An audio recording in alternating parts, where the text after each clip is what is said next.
Paige is doing this kind of hype line. She's kind of dancing. They're doing the Paige Bueckers song. She's walking down. And then at the end of the tunnel is Cathy Engelbert. Cathy Engelbert is on set at the Jennifer Hudson show, and she's there to surprise Paige with her Rookie of the Year trophy. If you guys have ever seen the Jennifer Hudson show or have seen clips of it online, basically they do this little tunnel thing, this little hype tunnel where all of the people who work on the show, they make a song for you that you can dance to.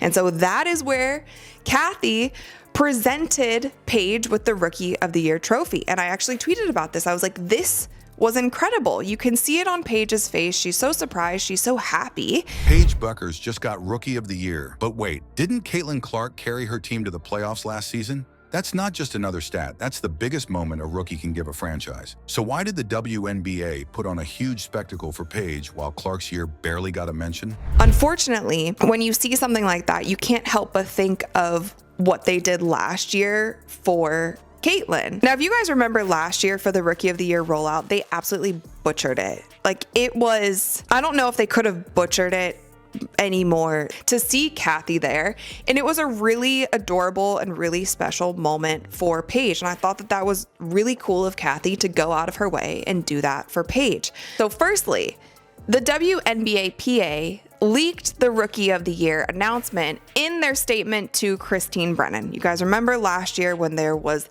the eye poke saga. We're talking Jennifer Hudson show, full-blown celebration, the whole dog and pony setup. Was this really about performance or about the story the league wants to sell? Let's break down why fans are furious and what this says about the WNBA's future. Before we move on, I'd like to ask you a small favor. If you appreciate this content, please take a second to like this video and subscribe to the channel. Over 98% of you watch the videos without subscribing. It costs you nothing, but it makes a huge difference to us. So did you click the subscribe button? Great, thank you so much. Now back to the video. To Christine Brennan saying, we see you, we've been over it a million times. You guys remember that. In that announcement, they basically say, this was a week that we should have been celebrating Nafisa, Asia, Caitlin, and Dejanay Carrington. Dejanay Carrington is going to win Most Improved. So with that, it was ruined. Everybody kind of knew the news. There was no surprise anymore. A'ja Wilson and Nafisa Collier had already won their awards for MVP and Defensive Player of the Year. Dejanay and Caitlin had not received any awards yet, so people put two and two together and basically said, okay, well, Caitlin's obviously gonna win Rookie of the Year. Imagine this. One rookie gets a grand reveal on the Jennifer Hudson show, lights flashing, cameras everywhere, the crowd standing and cheering like it's the Oscars. Now put that next to Caitlin Clark, who changed the direction of an entire franchise, pulled her team into the postseason, and barely gets a line on the sports ticker. That's the wild difference we're talking about here. A red carpet moment on one side and a footnote on the other. Fans watching all this can't help but wonder, what exactly does the league want people to focus on? So obviously there's a stark contrast in how both of these rookies received their Rookie of the Year award. Now, I do want to note that Caitlin was in playoffs. Paige is not in playoffs. She's essentially in her off season. Caitlin could not have done. Now, in the game the next day, Dejanay Carrington was awarded with her Most Improved Player award on the court. She had the trophy in her hand. That is how she was awarded the award. Now, could they have waited for another day? Could they have waited till Caitlin was back in Indiana? Probably, absolutely. Did they feel like they needed to rush it because the WNBA PA leaked the award? The WNBA called Paige Bueckers' Rookie of the Year award a moment worth putting on national TV, something that had to be shown as a celebration. They staged it like a daytime talk show event to sell Paige as the next big face of the league. It wasn't a quiet press release.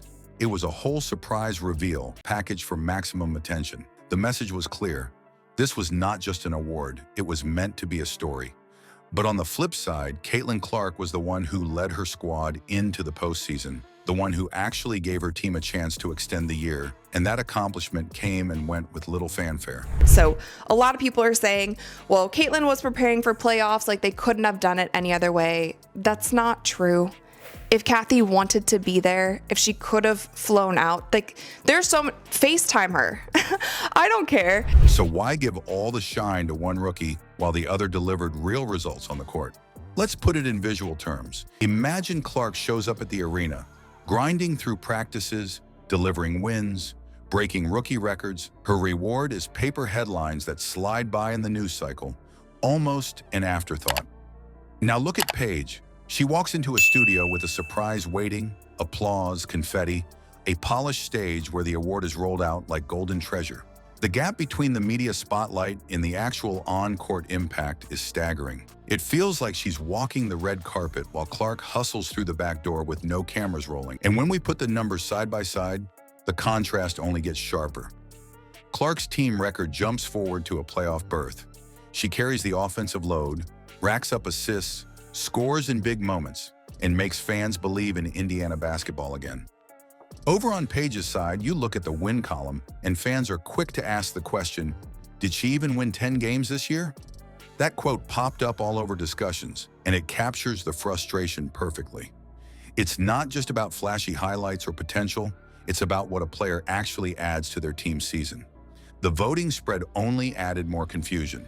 Another rookie, Sonia Centron, even gathered votes, showing how fractured the decision really looked. If the award is supposed to reflect clear dominance from one newcomer, why did it feel so split and shaky?